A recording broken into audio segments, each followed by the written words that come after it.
సద్గురు, నా టీవీ షోలో చేసే పనే ఇక్కడ కూడా చేసే స్వేచ్ఛ తీసుకుంటున్నాను. అదే rapid fire round. Uh, the normally నా చిన్నప్పుడు నేను తెలుసా చాలా వైల్డ్ వెస్ట్ సినిమాలు చూసేవాణ్ణి. Wild West movies. right. మీరు ఫైర్ చేస్తే నేను కూడా ఫైర్ చేస్తాను, సరేనా? No, I promise you. లేదు లేదు, మాట ఇస్తున్నాను, ఇది అలాంటిది కాదు. మీపై అసలు గురి పెట్టడం లేదు. నేను ఆ రకమైన స్వేచ్ఛను తీసుకోను. ఇవి చిన్న చిన్న ప్రశ్నలు. సమాధానం ఒక్క మాట అన్నప్పుడు మీరు దానికి కట్టుబడి ఉండాలి. కొన్నిసార్లు అడిగిన ప్రశ్నకు డైరెక్ట్ గా సమాధానం చెప్పని అలవాటు మీకుంది. But కానీ మీరిచ్చే జవాబు ఎంత గంభీరంగా అద్భుతంగా ఉంటుందంటే అది చాలా సంతృప్తినిస్తుంది. కానీ ఇక్కడ నాదొకటే చిన్న విన్నపం. ఒక మాట అన్నప్పుడు ఒక్క మాటలోనే. సరే, సాధారణంగా చివర్లో మీకు హ్యాంపర్ ఇవ్వబడుతుంది, but in the కానీ ఇక్కడ హ్యాంపర్ లేదు. అయితే దాని బదులు ఒక ఆవు. అవును, ఇంకా మీ పక్కనున్న ఈ అద్భుతమైన పూలగుచ్చం. this beautiful bouquet that is right next to you. Hamper లేదు, కానీ నా ప్రగాఢ కృతజ్ఞతలు మాత్రం మీకు తప్పకుండా లభిస్తాయి. ధన్యవాదాలు. సరే, చాలా సింపుల్గా సమతుల్య జీవితం గడపడానికి అవసరమైన ఒక్క విషయం ఏంటి? వివేకం.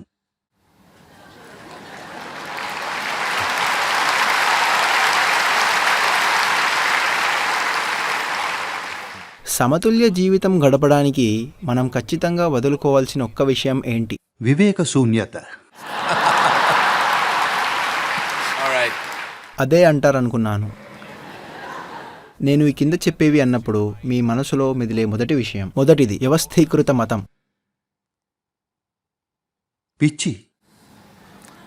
పెళ్ళి. కలిసి జీవించటం. పోటీ. మూర్ఖత్వం. డబ్బు. ఉపయోగకరం. ప్రేమ.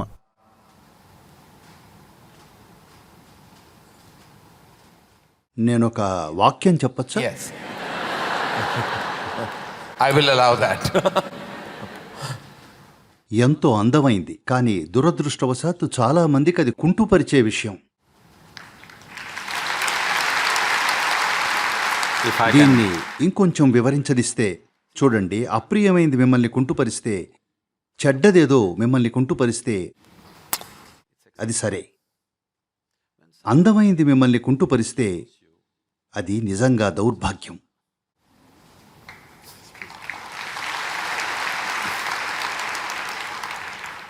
బ్రతికున్నవారు లేదా చనిపోయినవారు ఎవరినైనా ఒక ప్రశ్న అడగగలిగితే ఎవరిని అడుగుతారు? ఆ ప్రశ్న ఏమై ఉంటుంది?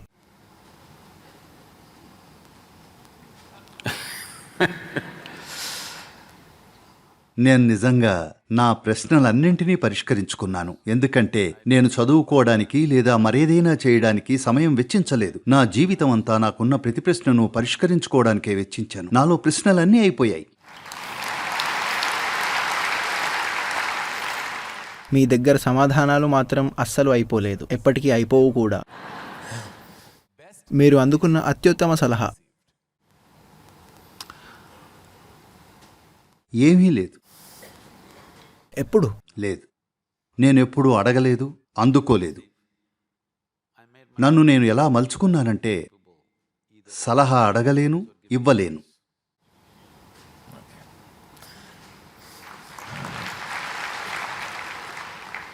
In an imaginary, పూర్తిగా కల్పితమైన అవకాశంలో ఎటువంటి పనులు బాధ్యతలు లేకుండా మీకు ఒక రోజు సెలవు దొరికితే ఆ రోజుని ఏం చేస్తూ గడుపుతారు? oh, చాలా ఉన్నాయి. ఇది ఒక్క మాటలో అవదు. లేదు, ఒక్క మాటలో కాదు. చూడండి, తరతమ భేదం లేకుండా నాకు అన్నింటి మీద అభిరుచి ఉంది.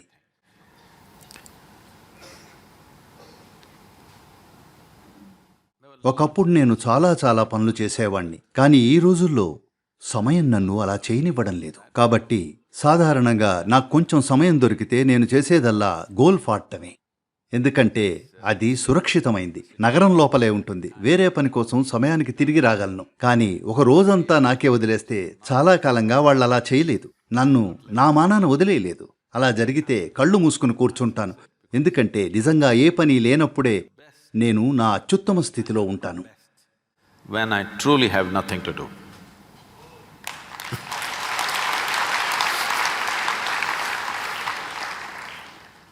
మీ జీవితం చివరిలో ప్రజలు మీ గురించి గుర్తుంచుకోవాలనుకునేది ఏంటి? వాళ్ళు ఎంత అద్భుతంగా జీవించాలంటే నేనసలు గుర్తుకే రానంతగా.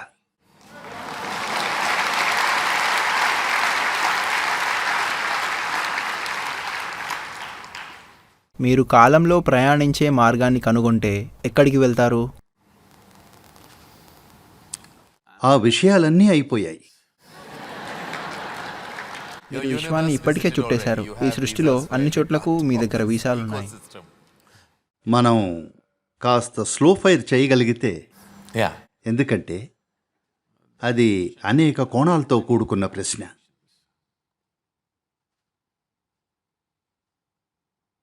ఇది ఉదాహరణకు ప్రపంచంలో ప్రయాణించటం. మనం జట్లలో తిరిగాం. ఇప్పుడు మనం మార్స్కో మరో చోటుకో ప్రయాణించాలనుకుంటున్నాం. అదీ చాలలేదు. గతం భవిష్యత్తులోకి ప్రయాణించాలనుకుంటున్నాం. ఈ తపనంతా అన్వేషణ సంబంధమైంది. మీరు విహారయాత్రకు మాల్దీవులకెళ్ళినా లేదా మార్స్కు వెళ్లాలనుకున్నా ప్రాథమికంగా అది అన్వేషణ సంబంధమైంది. మీరు విశ్రాంతి, ఆనందం ఇంకా వేరే వాటి గురించి కూడా ఆలోచిస్తూ ఉండొచ్చు. కానీ ప్రాథమికంగా అది అన్వేషణ సంబంధమైంది. లేకపోతే అదేదో ఇక్కడే చేసేవారు కదా. మీరు మరో ప్రదేశాన్ని తాకాలనుకుంటున్నారు. This longing ఈ తపన మనిషిలో ఎంతకాలం ఉంటుందంటే మీలోని జీవం విత్తనంగానే ఉన్నంతకాలం వరకే. అంటే అది మొలకెత్తి వికసించలేదన్నమాట. ఇది జరిగింది. ఆదియోగి యోగ విజ్ఞానాన్ని వివరిస్తున్నప్పుడు ఇంకా విశ్వం స్వభావం గురించి, అది వ్యక్తిగతంగా మీతో ఎలా సంబంధం కలిగి ఉంది, దాంతో మీరేం చేయగలరో చెప్తున్నాడు. then అప్పుడు అతనితో ఉన్న సప్తఋషులాయన్ని ఈ విశ్వం స్వభావం ఏమిటి, ఇది ఎంత పెద్దది, ఇది ఎక్కడ మొదలవుతుంది, ఎక్కడ ముగుస్తుంది అని అడిగారు. ఆయన నవ్వి, మీ విశ్వాన్నంతటినీ నేను ఆవగింజలో ఇమర్చగలను అన్నారు. ఎందుకంటే స్థలం, కాలం గురించిన మీ ఆలోచనలు ప్రాథమికంగా మీరు మీ మేధో చట్టం లోపల జీవిస్తుండడం వల్లనే. మీరు ఆ పార్శ్వాన్ని దాటితే అప్పుడు దేశకాలాలు అనేవి ఉండవు. అన్నీ ఇక్కడే ఇప్పుడే ఉన్నాయి. కాబట్టి కాలంలో, స్థలంలో ప్రయాణించడం అనేది నాకు అర్థరహితం. ఎందుకంటే దాన్ని వ్యక్తపరచడం, మాటల్లో చెప్పడం కష్టం. if I sound little నాకు చాలా తార్కికంగా ఉంటాననే పేరుంది. కానీ నా మాటలు మీకు తర్క విరుద్ధంగా, తెలివి తక్కువగా అనిపిస్తే ఆ నిందను నా జట్లాగ్ మీద నెట్టేయచ్చు. ఇప్పుడే 6 వారాల తర్వాత అమెరికా నుండి వచ్చాను. బహుశా సద్గురు జట్లాగ్లో ఉండి ఉంటారు, అందుకే ఏదో తెలివి తక్కువగా మాట్లాడుతున్నారని అనొచ్చు. కానీ నేను బాగానే ఉన్నాను. నేనిది ఎందుకు చెప్తున్నానంటే మీరీ విశ్వాన్ని మీ చిన్నపాటి తర్కంలో ఇమర్చలేరు. నేటి మానవుడు తమ తర్కంతో ఎంతగా మోజులో పడిపోయాడంటే దానివల్ల జీవం మొత్తాన్ని మిస్ అవుతున్నాడు. ఈ అస్తిత్వంలో జరుగుతున్న ఘటనల గమ్మత్తును మిస్ అవుతున్నాడు. కారణం, మీరు దేన్నైనా అంగీకరించాలంటే ఉన్న ఏకైక మార్గం అది మీ తర్కం అనే ఆ చిన్ని రంధ్రంలో ఇమడాలి. మీ తర్కంలో ఇమడని దేన్నైనా మీరు తిరస్కరిస్తారు. ఇలా మొత్తం విశ్వాన్నే తిరస్కరించారు. ఇలా మీరు జీవం యొక్క మాయాజాలాన్ని తిరస్కరించారు. మీరు తర్కానికి బానిసై జీవం యొక్క మాయాజాలాన్ని పూర్తిగా మిస్ అవుతున్నారు. కాబట్టి ఈ దేశకాలాలన్నీ ఎందుకంటే మేధోపరంగా మీరు విశ్వాన్ని విడదీసి ఇది ఇది ఇది అని అర్థం చేసుకోవడానికి ప్రయత్నిస్తున్నారు. మీరిక్కడ కూర్చుంటే మీరు చాలా ఆనందంగా ఉన్నారనుకోండి, రోజు గడిచిపోవడం మీకు తెలీదు. గమనించారా? అదే మీరు నిరాశలో ఉంటే రోజు గడవదు. గమనించారా? కాబట్టి కాలం అనేది దయనీయమైన మానవ అస్తిత్వ స్వభావ పర్యవసానమే. మీరు నిజంగా పరమానందంలో పారవస్యంలో ఉంటే రోజు అంటే ఏమిటో, సంవత్సరం అంటే ఏమిటో, జన్మంటే ఏమిటో మీకు తెలియదు. కొన్నిసార్లు నేను కూర్చున్నప్పుడు అది 5 నిమిషాలే నేను అనుకున్నాను, కానీ జనం చుట్టూ చేరి నా పాదాలు పట్టడం మొదలుపెట్టారు. ఎందుకంటే వాళ్ళ అవగాహనలో నేనక్కడ చాలా రోజుల పాటో, చాలా కాలం పాటో కూర్చున్నాను. ఈ దేశకాలాలు అనే భావన చాలా గందరగోళమైంది. దానికి కారణం ప్రజలు తమ తర్కచట్రంలో ఇరుక్కుపోవడమే. నా ప్రాథమిక పని is to ప్రజల్ని ఆ తర్కచట్రం దాటించి ఈ ఉనికిలోని అసలైన మాయాజాలంలోకి తీసుకెళ్లడం, మన సొంత ఉనికి యొక్క మాయాజాలంలోకి. కానీ దానికి చాలా సమయం పడుతుంది. ఇప్పటికీ నాకు తార్కికంగా సరి అయిన వాణ్ణని చాలా పేరుంది, ఎందుకంటే నేను ఇంకా వాళ్ళను బుజ్జగించేందుకు ప్రయత్నిస్తూనే ఉన్నాను. ఇప్పటికీ బుజ్జగిస్తూనే ఉన్నాను.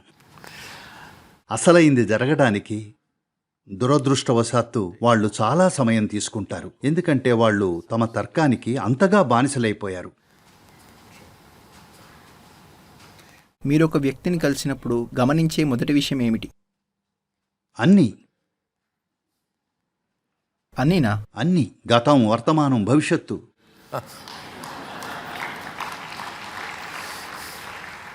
మీకు ఇష్టమైంది చేయడం ముఖ్యమా, లేదా మీరు చేస్తున్న దాన్ని ఇష్టపడడం ముఖ్యమా? ఒక్క పదమా లేక ఎక్కువ? పూర్తిగా మీ ఇష్టం. చూడండి, మీరు తెలివైన వారైతే మీకు అత్యంత ఇష్టమైంది చేయడానికి ప్రయత్నిస్తారు. కానీ మీరు మేధావి అయితే ఏది అవసరమో కేవలం అదే చేస్తారు.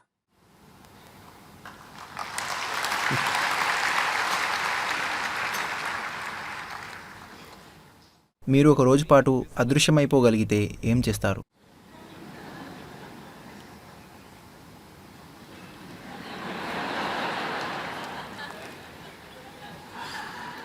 అప్పుడు అది మీకు తెలీదు.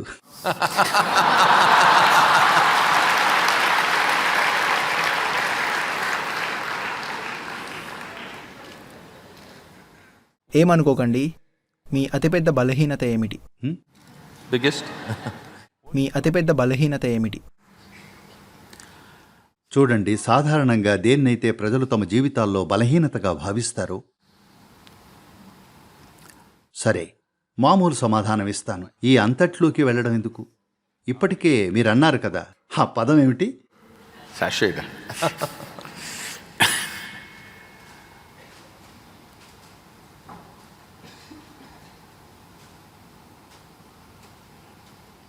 నా అతిపెద్ద బలహీనత ఏమిటంటే నాకు డేంజర్ ఇష్టం. Without danger, I cannot live. I need to do something. Danger లేకుండా బతకలేను. నన్ను మరణం అంచున ఉంచేది ఏదో ఒకటి చెయ్యాలి. ఎప్పుడూ చావు బతుకుల మధ్య నడవాలనుకుంటాను. రోజూ అలాంటి అడుగు వేస్తూనే ఉన్నాను.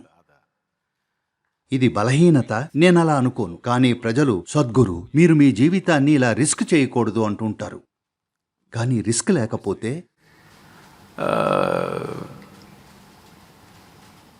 నాకు ఏమనిపిస్తుందంటే, ఎందుకంటే నా జీవితంలో చాలా వరకు నేను చేస్తున్నదేదీ నాకు సవాలుగా అనిపించదు.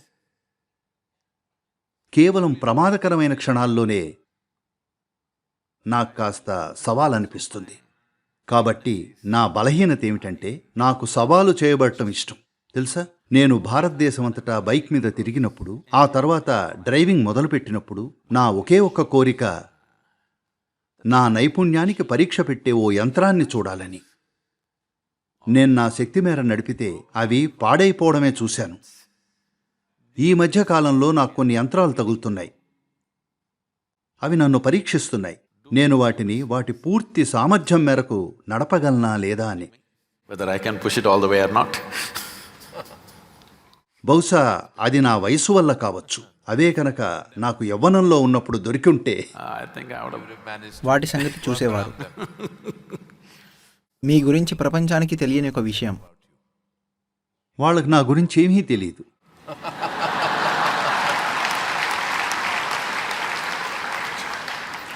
That's a fact. మరి మీలో మీరు మార్చుకోవాలనుకునే ఒక విషయం. అది నేను ఎప్పుడూ ఆలోచించలేదు. నేను హిందీ మాట్లాడగలిగితే బాగుండేది. లేదు, క్షమించండి, Marathi.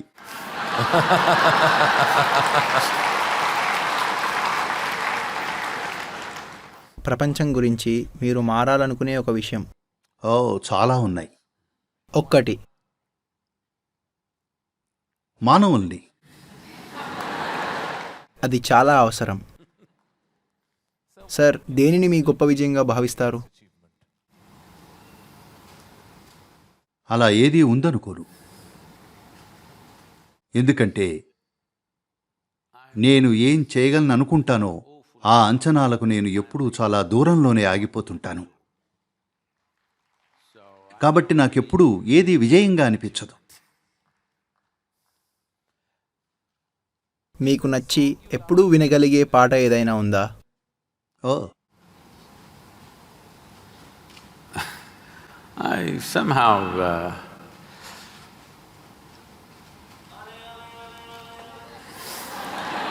nah. Probably because this